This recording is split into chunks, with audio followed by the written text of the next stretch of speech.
കാമായ mind സെറ്റിന് വേണ്ട 4 tips ആണ് ഇന്ന് ഷെയർ ചെയ്യുന്നത് കേട്ടോ.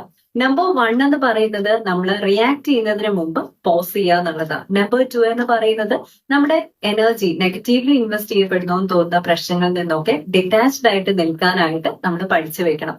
കാം ആയിട്ടുള്ള ഒരു മൈൻഡ് ആണ് നമുക്കുള്ളത് എന്നുണ്ടെങ്കിൽ, കാം ആയിട്ടുള്ള ഒരു മനസ്സോട് കൂടിയാണ് നമ്മൾ കാര്യങ്ങളൊക്കെ അപ്രോച്ച് ചെയ്യുന്നതെന്നുണ്ടെങ്കിൽ നമ്മുടെ ബ്രെയിനിൽ നിന്ന് വരുന്ന ഡെസിഷൻസ് വളരെ സ്ട്രോങ് ആയിരിക്കും, വളരെ ആപ്റ്റ് ആയിരിക്കും, റിലവന്റ് ആയിരിക്കും, അല്ലെ? ബെറ്റർ ഡിസിഷൻസ് എടുക്കാൻ പറ്റും. സ്ട്രെസ് ഹോർമോണിന്റെ ലെവൽ വളരെയധികം താഴ്ന്നായിരിക്കും ഇരിക്കുന്നത്.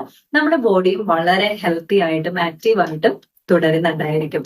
ഓക്കെ, മൂന്നാമത്തെ സ്കിൽ എന്ന് പറയുന്നത് മൈൻഡ്ഫുൾനെസ് പ്രാക്ടീസ് ചെയ്യാം. പ്രസന്റ് മൊമെന്റിൽ തന്നെ നമ്മൾ ഫോക്കസ്ഡ് ആയിരിക്കുക എന്നുള്ളതാണ്. നാലാമത്തേത് കൺട്രോൾ വാട്ട് യു ക്യാൻ എന്നുള്ളതാണ്. അതായത് നമ്മുടെ ഇമോഷൻസ്, ട്രിഗേഴ്സ്, എങ്ങനെ നമ്മൾ റിയാക്ട് ചെയ്യുന്നു, ആ രീതിയൊക്കെ നമുക്ക് തന്നെ കൺട്രോൾ ചെയ്ത് പോകാവുന്നതേ ഉള്ളൂ, അല്ലെ?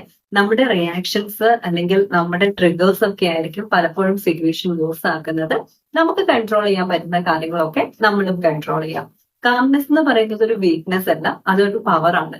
ഈ വേൾഡ് മുഴുവൻ ഭയങ്കര നോയ്സ് ആണെന്ന് നമുക്ക് പറയാം, അല്ലെ? ഭയങ്കര എനർജി വാമ്പയേഴ്സ് ആണ്, അല്ലെങ്കിൽ നമ്മുടെ എനർജിയൊക്കെ ഊറ്റിയെടുത്ത് പോകുന്ന തരത്തിലുള്ള പ്രശ്നങ്ങൾ സൃഷ്ടിക്കുന്ന വ്യക്തികളാണ്. അവർക്കിടയിൽ കാമായി തുടരുക എന്ന് പറയുന്നത് ഒരു സൂപ്പർ പവർ ആണെന്ന് തിരിച്ചറിഞ്ഞുകൊണ്ട് ഈ 4 സ്കില്ല് തീർച്ചയായിട്ടും ലൈഫിലേക്ക് ഒന്ന് അഡാപ്റ്റ് ചെയ്തെടുക്കാനായിട്ട് ശ്രമിക്കുക.